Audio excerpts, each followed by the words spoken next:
Good morning, everybody, and Happy New Year. You should be watching this on January 1st, so Happy New Year, Happy 2026. I'm recording this December 31st, about 1 in the afternoon.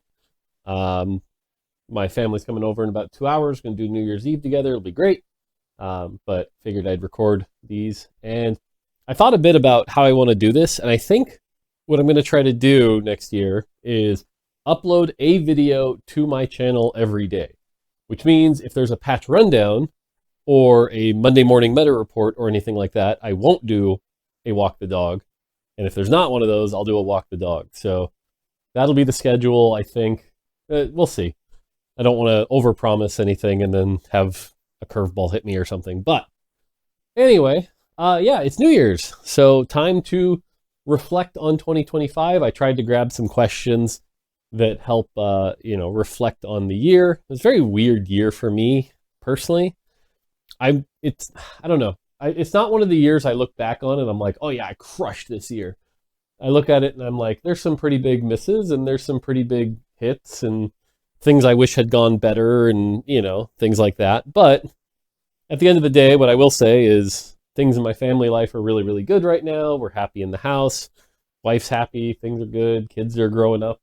All of that's great. And, so can't complain. It's just, definitely not a home run year for me is what I'll say. But anyway, speaking of which, let's answer these questions. The first question is, what's one thing event you have learned the most from this year? And I think there are two of them that are obviously worth talking about. The first is that for the first time in like 6 years, I had a brief time off the TFT team, right? I had moved over to work on the other thing that shall remain nameless and got to see both what TFT was like without me and also what my life was like without TFT, which was very revealing to me in a lot of cases. I think, there's a particular part of me that's now ingrained into the game for better or worse. There's a thing that I provide to the game that I think, needs to be there. But also for me, what I'll say is one of the things I like, if Azir were here, he'd be making fun of me very hard right now. But I'm a workaholic. I like goals. I like projects, right? This shelf was a project, right? I like organizing and accomplishing and doing things. I don't like to be bored. And when I'm bored, I need new goals and things like that, right? Collecting magic sets is a goal. Call it whatever you want, but that's just who I am. And TFT provides that in spades, right? Whether it be balancing the set and the augments, coming up with new augments, coming up with new projects, Talker's Trial. Like, there is so much to do on TFT. Frankly, I think most other game devs would lose their minds. And in fact, I will say I've seen game devs go from TFT to other projects and kind of like, oh, the foot's off the gas a little bit, right? Like, we just deliver so much, but I love that.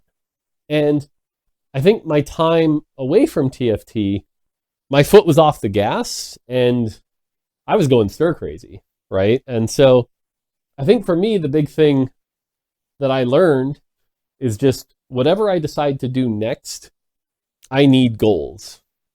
And I'll talk about that a little later today, I think. But I need, whether it be myself or someone, to be like, here's your next mission, should you choose to accept it, and then I can go out there and do it, right? Some of my best work on TFT is that, right? It's like, or, hey, we need to improve double up. You have a limited amount of time, go.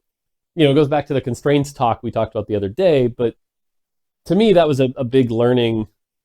And I mean, I kind of knew that already, but like having that reaffirmed, because when you're on a project for like 6 years, you start to get that grass is greener on the other side thing where it's like, oh, what would it be like if I went and did something else? And it's like, well, I might be a little more bored, or, there's just, I need to tinker. I need to make games. I need to do that. So that was a big learning for me. The second big learning, I think, comes at the end of the year, and this is a little recency bias, but I do think if you look at, set 14 and 15 and how they were received and how they were made and things like that, and then you look at set 16 and you look at how it was made and how it was received and things like that, I think there's a lot to learn about what good TFT looks like and what TFT should look like in the future. And I say this knowing that we're in kind of a rough meta right now, but there is a difference between, it's funny, literally on my monitor right now, Froden's doing his review with T-Lades of the sets. And they have, set design and balance are two different categories. And it's like, there's something to be said about set design with set 16 that I think has reaffirmed a lot of my beliefs of what good TFT is, to the point where now a lot of my mind is wandering sort of like, well, what's next? What does this mean? How does this impact? And I think that's been the big question I've seen on like Reddit from people is like, now that set 16 is out, what does this mean for future sets? Does this mean anything? Is this just another set, or is there something else, And I think, I talked about this on one of the other interviews, but it's like a lot of the beliefs I'd been holding on to for 2 years about good TFT came to light in this set, and seeing how they've been received, how they've played out, has taught me a lot that I want to carry into the future. So, yeah, which is a good thing, right? It's like, but at the same time, it's also the never-ending goal and things like that. So I think those are my two biggest learnings of the year, at least on a professional level. On a personal level, I don't want to talk about it too much because I've told myself I won't talk about it until I hit the goal. But on a personal level, no, I don't use Ozempic. But we'll talk about that when I actually hit the goal. So, okay. Let's see. Next question was, would Unlock become an evergreen? And if it does, will it limit design space? Now, obviously, I'm not going to come on here and be like, announcing one way or another, right? Everything I'm going to keep telling you, because it's the truth right now, is that this is just the set's mechanic, right? Unlock mechanic is just this set's mechanic. It is what it is. Like I just said, there's some great learnings from it. But now this is all hypothetical. Again, this is purely the hypothetical question because we have at least talked about it. Giovanni and I have been like, what the hell? Would it limit design space? The answer is absolutely. Trying to come up, let's take Cyber City as an example, right? Set 14. We were struggling with skin lines to fill that at 60. Trying to make that 80 or 100 would have been insane, right? And so a lot of the more niche kind of art styles and things you could do, because there's so many more, like we already struggle sometimes with these niche ones. And when I say niche ones, I mean the less like, so there's the obvious ones, which are Runeterra, generic space, generic fantasy, right? Like those three, you might be able to pull it off. Anything beyond that though, where you get like Magic and Mayhem or, even KO Coliseum, it's like trying to fill out more gets we just don't have enough skins, And so unless we can somehow magically convince League to make a bunch of skins, which I don't know that we can, yeah. I just noticed I left the hand gesture thing on, so I got to keep my hands in my pocket so I don't actually shut this off. Anyway, I think the lack of skins would be a massive problem if you were trying to keep more than 60 champions in every set. Like that would just be a huge problem. The other thing is, as with any mechanic, although Augments is the exception to this, but, well, even to some extent, the longer you use something, the less novel it becomes, right? Like let's take, I don't know, let's take anomalies. If anomalies were still in the game from set 13 and had been in the game since set 13, I think people would be pretty sick of anomalies by now. Whereas at least anomalies being only in set 13, people are like, okay, that was kind of cool. They have a good experience with it. I don't think every mechanic needs to be evergreen or anything like that. And so, plus the other thing is when you talk about eating up design space, there's also the overlap, right? Like if anomalies exist, you can't do something else like power-ups, obviously similar, but also just the game complexity gets too high, right? You have to take things out of the game so that you can put new things into the game. Otherwise, the game gets too full. And so if we keep, 100 champions, that's a lot of our complexity budget. And so now when someone's like, make a new set mechanic, it's like, well, I already have to do the 100 champions, you know? So, uh, yeah, so TLDR here, and again, this was all purely hypothetical, but if someone was like, hey, make the evergreen, you know, make unlocks evergreen, would it cause a lot of problems? Yeah, it would. It would limit design space quite a bit. Now, again, purely hypothetical, if someone came to me and said, no, you have to, okay, cool, right? My job is to literally be like, okay, if you want this to be true, here are the things that must happen, right? We must get X skins, or we must have X time, right? Like everything in development is simply a trade-off of, you know, if you want X, provide Y. If you provide Y, we can give you X, no problem. It's not a, like, that's actually something, if I can pass on a little advice, it's like, if someone comes to you and says, can you do X? Your response should never be no. Like that actually is like the wrong mindset. Your response should always be, in order to get you X, I need Y. Or if you want less than X, I could do it with less than Y. And, you know, you start making like trade-offs. We always called it like the menu, right? Whenever Nintendo Japan would come to us and say they want something, we would go, well, we can provide this if you give us this, or we could provide a little less than that, or we could provide even more than that, but, you know, and like let them choose what they want because you've laid out the options that are true, you know, and it's like, oh, then they can look and go, oh, if we want this, it's going to cost 6 months, but we can get this other thing that's really close for only 2 months. Okay, let's get that other thing. And then they feel smart because they got to make the decision and you got to lay out a bunch of things that are actually true. So that's always good. So, yeah. So, like I was saying, if someone did come to me and said, hey, you have to make it true, we could figure it out. So, yeah. All right. Next question. This one's a little off topic, but someone asked, you know, there's these challenge augments, things like Golden Egg, the one that, the Brawler weightlifting one, where if you can get to the final one, you get a bunch of cool artifacts. What are their power levels supposed to be? And this person had a bit of a bad experience because they had managed to hit the Bruiser one, but still went fourth, and then losing to something. And then they'd also hit 10 Yordle, which was another augment one, but they lost to a 3-star Swain. And so they were like, well, what's the power level supposed to be? Generally, with augments, the way we look at it is you start off with like the baseline power, right? Like let's say gain 21 gold, right? Gain 21 gold is a, you know, balanced augment that is gold. Now, if you want to have a different augment, like say Care Package, right? Care Package can't give you 21 gold over time because the time is an extra requirement. It's a simple requirement, which is just wait. But if Care Package literally only gave you gold, it would probably need to be closer to like 40 gold, right? Or let's just keep it easy, 42 gold over the course of 3 stages, you know?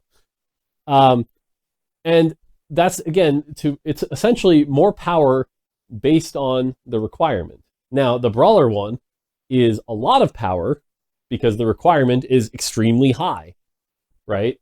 Golden Egg, same thing, right? The Golden Egg is like 2.5 to 3 prismatics worth of power, but the requirement is like you have to survive 11 rounds that you win and things like that. And again, it goes back to the talk yesterday where the reward has to be relative to the power.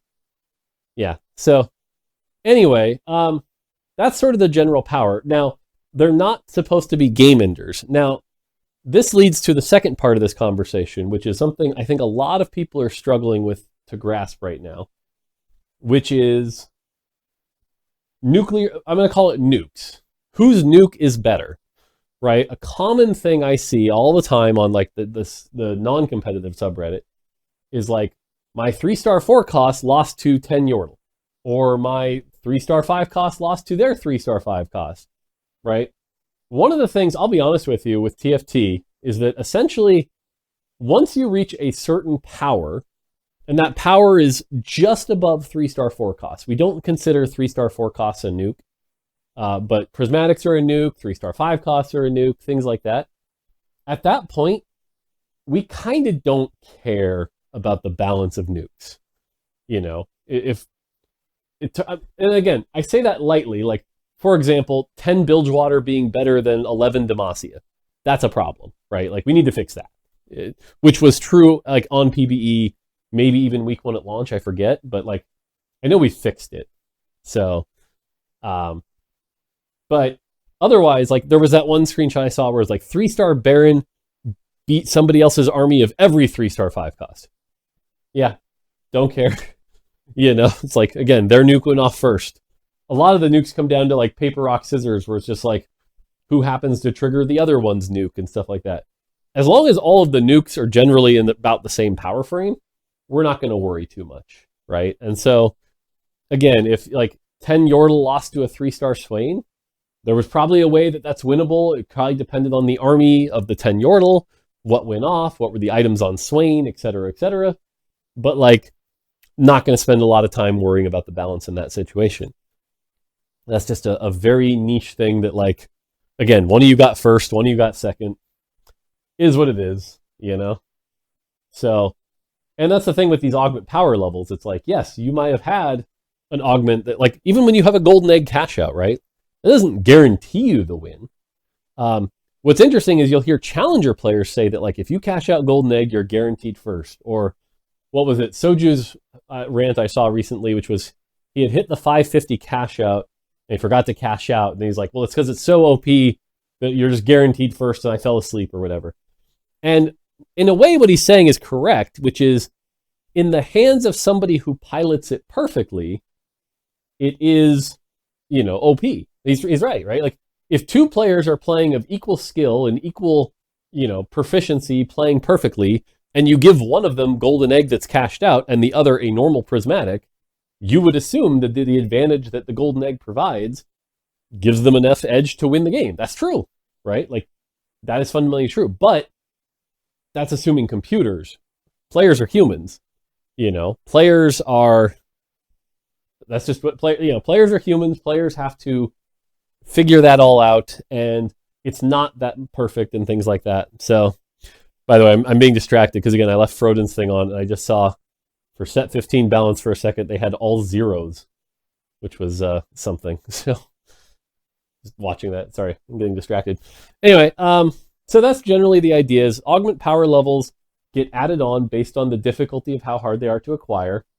And then if your nuke loses to someone else's nuke, yeah, it can feel a little bad, but just remember, someone had to lose that, right? If the 3-star Swain beat the 10 Yordle, you get the 10 Yordle complains. If the 10 Yordle beats the 3-star Swain, the 3-star Swain complains, right? Like, so that's kind of where we're at with those. Someone's gonna lose. It's a zero-sum game. So, yeah. All right, and then the last question, I saved this one for last because it's a hard one, and I might monologue too long and reveal too much about myself, so I got to be careful here. Where do you see yourself in 10 years? What about TFT in 10 years?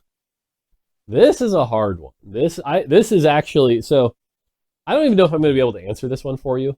But you asked it, and it's New Year's Eve, and so I'm going to self-reflect a little. This is actually the number one thing right now keeping me up at night, both professionally and personally, because I don't know. Professionally, I'm kind of at my career cap.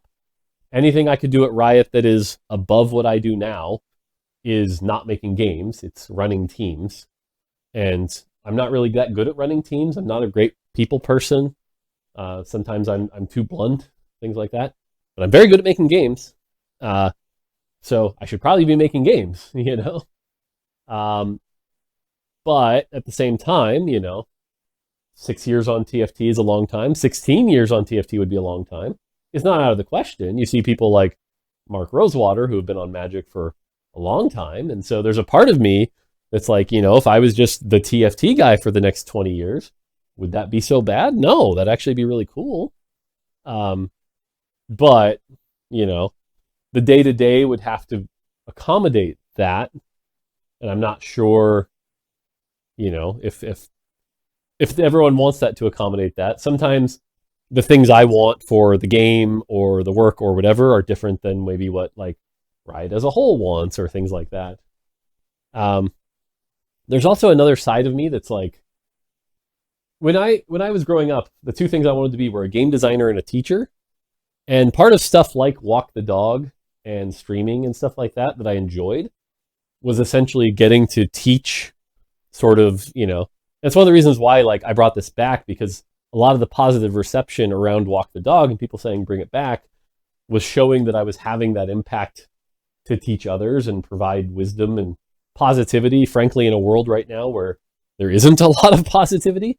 Every time I go on Twitter, it's just not a lot of that. So to be providing some of that is good. So there's the question of like, should I stop making games? Should I, like, dumb example here, and but let's say I stopped being a game designer and moved to full-time content creator. Is there an audience for that? Is that worth doing? But also, could I provide for my family with that? Like that's a whole other side of the question. So, like I said, on a personal level, still figuring that out is the honest answer. But that also leads to the second part of the question, which is what about TFT in 10 years? Now, this is such an interesting question because it'd be easy for me to say like, oh yeah, I hope TFT is around and nothing's changed and everything's great, right? But I'd be lying. I'd be lying if I said that, because I think for this, you actually have to do a deeper analysis of like, what do games look like after 15 years, right? Like, how many games have survived more than 15 years, right? You think of things like WoW, League of Legends, Counter-Strike, I guess the first EverQuest, although that one's kind of, maybe Team Fortress 2, although that one's also kind of like on the decline. There's a couple out there. Obviously Magic the Gathering. But like, what did those games have to do to make it that far? What changed? What worked? What didn't, right? Or even more important to us, like, what about games who like survived their first 5 years, but then started to fall off pretty hard, what did they do wrong? What did they start going wrong? Did they start not doing things they were supposed to? There's a whole bunch we could discuss. I don't want to go into it too deep, but all of that is to say that for TFT to be around in 15 years, I think we have to cook pretty hard. I do not think TFT can just go, here are 3 sets every year, and that's it. And here, time for the Runeterra set every 6 sets, time for the space set every 6 sets, time for the weird one every 6 sets, rotate, and it's got a new mechanic that's a little quirky, woohoo, right? I think at some point, that's it, right? Like, and in fact, if I'm being honest, I think there was some players feeling that in the 11, 12, 13, 14, 15 space, where it was kind of like, okay, cool, this is a TFT set, but it's like a B. This is a TFT set, but it's like a C. This is a TFT set, but it's like an A. Cool, And it's funny because, again, I compare that to like Magic the Gathering, right? Where it's like, you look at some of the cycles they've had where certain sets, were doing really well, things were good. Other sets where it's like, uh-oh, Magic's on the decline, no one's playing, things aren't as good, and then they have to react and things like that. So, I don't know. And so that then puts me, at least in my head, that's pressure of like, okay, well, cool. How do we cook and surprise people, right?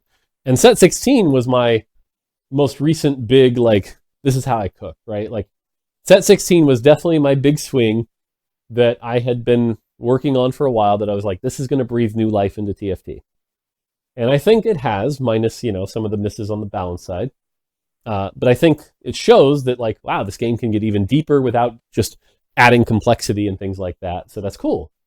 But what's next, right? Like, that's only one thing, Is it, what is it? And like, that's what I have to think about. And so I guess where I hope to see TFT is in 10 years is that, like, in 10 years, we've done 3 or 4 big innovations throughout the years that have kept all of our players excited and new people. Like, one of my favorite things to read nowadays is like a new player coming in and being like, hey, I had played way back in set 1, tried it, but then stopped, and now I'm back for 15. Or I've never played TFT before. I'd heard about it, but it didn't seem like it was for me.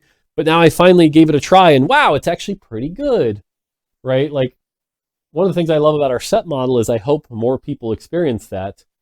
Again, to use the Magic comparison, for me, like, I used to play Magic way back in like 97 to 2001, and now I'm back to playing Magic again, and it's kind of fun. I hope we have that cycle with people. I hope we can be this evergreen game that people enjoy and come back to and appreciate, and provides a lot of depth and replayability and excitement and things like that. That is my hope for TFT. And so my hope is in TFT in 10 years is like, frankly, we're pretty close to where we are now, And that's the other thing too, is it's like, there's that corporate, like, you always got to go up and up and up and up and up. I don't actually believe that. I think if TFT was the exact same level of success it was right now in 10 years, awesome, crushed it. I would take that as a win. So yeah, that's kind of where I'm at right now. So yeah. All right. I think that's going to do it for today. Hopefully, like I said, you guys have a great New Year. I'm going to go stay up for a few hours and try to enjoy things. And then starting January 1st, I might turn back on my work PC and start getting to work, because one of the challenges for me right now is that as much as I love set 16, I got to put my pencil down on set 16 because we got 3 other sets to ship next year. And my pencil might need to move over there. So that's another one of the hard things about TFT is you certainly want to, work on, there's just a lot to work on and you can't work on all of it. So, but yeah, cool. All right. Well, like I said, hopefully you've had a great New Year, and 2026 should be a banger. Things will be good. And yeah. All right. That's going to do it for me. Until next time, take it easy.